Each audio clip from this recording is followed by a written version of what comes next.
আপনারা কথা বন্ধ করেন, আপনারা কথা বন্ধ করেন, সবাই বসে পড়েন, সবাই বসেন, বসেন, কেউ দাঁড়াবেন না, সবাই বসেন। যদি আল্লাহর ইচ্ছায় জনগণের ভালোবাসায় বাংলাদেশ জামাতে ইসলামী থেকে সংসদ সদস্যরা নির্বাচিত হয়ে সরকার গঠন করেন, তাহলে কোন এমপি, কোন মন্ত্রী আগামীতে সরকার কিন্তু প্লট গ্রহণ করবে না। কোন এমপি এবং কোন মন্ত্রী ট্যাক্সবিহীন কোন গাড়ি চড়বে না। কোন এমপি এবং কোন মন্ত্রী তার নিজের হাতে কোনো টাকা চালাচালি করবে না।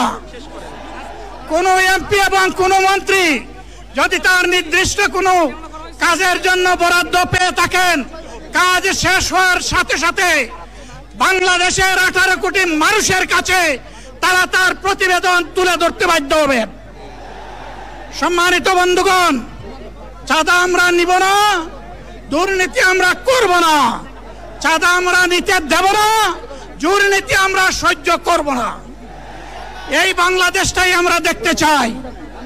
যুবকদেরকে আমরা স্পষ্ট ভাষায় বলতে চাই, বন্ধুগণ, তোমাদের সাথে আমরা আছি।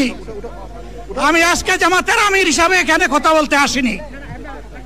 আমি এসেছি বাংলাদেশের 18 কোটি মানুষের একজন হয়ে কথা বলতে। আমি শিশুদের বন্ধু, আমি যুবকদের ভাই,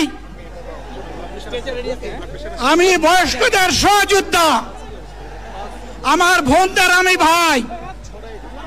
সুতরাং তাদের মুক্তির জন্যই আমি দায়িত্ব নিয়ে আজকে এখানে দাঁড়িয়েছিলাম।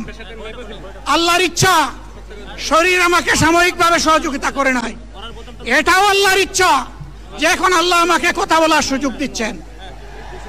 আমি বলতে চাই, বাংলাদেশের নির্দিষ্ট কোন শ্রেণীর মুক্তির জন্য আমাদের এই লড়াই নয়।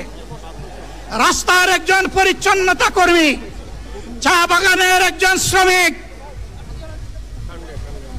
রক্ত পানি করে ঘাম জড়ানো আমার একজন রিক্সা চালক ভাই মাঠে ময়দানে বাংলাদেশের মানুষের মুখে যারা এক মুঠো ভাত তুলে দিতে চায়, আমার সেই কৃষক বন্ধুটি, আমি তাদের হয়ে আজকে এখানে কথা বলতে এসেছি।